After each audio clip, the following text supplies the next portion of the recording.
You might have heard the story by now. The weblog Little Green Footballs revealed photo fraud by the Reuters news agency.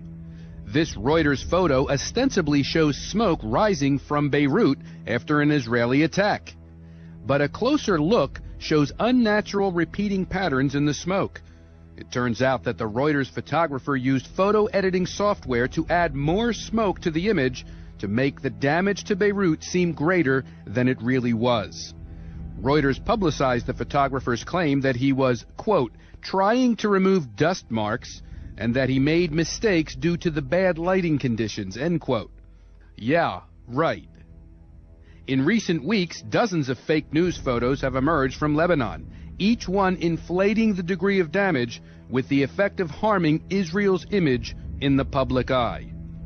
Here's an example of falsely orchestrating events, courtesy of the New York Times. This New York Times slideshow shows a bombed-out building in Lebanon. Notice the man on the right, without a shirt, wearing a distinctive green hat. Here he is again, assisting at the scene.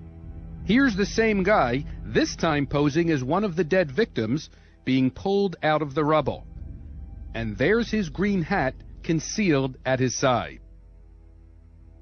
Check out this example. This photo shows a woman at the wreckage of her Beirut apartment. Notice the date this photo was issued, July 22, 2006. Now here's another photo showing the same woman bewailing the destruction of her house after, quote, Israeli warplanes repeatedly bombed the area overnight, end quote. The date of this photo?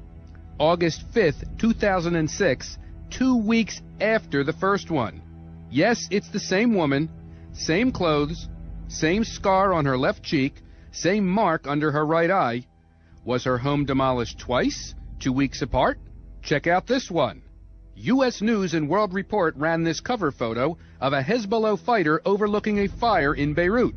The Reuters photo caption said that, quote, wreckage of a downed Israeli jet billows smoke near Beirut, unquote. A closer look at this photo, however, shows automobile tires burning. No, not a war scene, just a garbage dump. From Reuters. One popular media trick is where photographers intentionally place objects into a scene to increase the dramatic effect. What's wrong with this picture? Here's a Reuters photo from the Lebanese village of Kana. An explosion destroyed the surrounding buildings, yet a mannequin in a wedding dress just happens to be standing next to the bomb site, perfectly posed in front of the wreckage. Here's a stuffed animal strategically placed in front of some wreckage. Notice that the toy is completely clean, even though the rest of the scene is dust-covered rubble. From Reuters. And now Associated Press gets into the act, with Mickey Mouse magically appearing dust-free in the rubble of Beirut. Though not to be outdone, Reuters gives us Minnie Mouse, clean, fresh, and dust-free. Mark Twain once said, quote, if you don't read the newspaper, you are uninformed. If you do read the newspaper, you are misinformed. By exaggerating Israeli violence, these fraudulent photos increase sympathy for Hezbollah and generate world pressure on Israel to stop its attacks. And news agencies like Reuters are complicit in this fraud.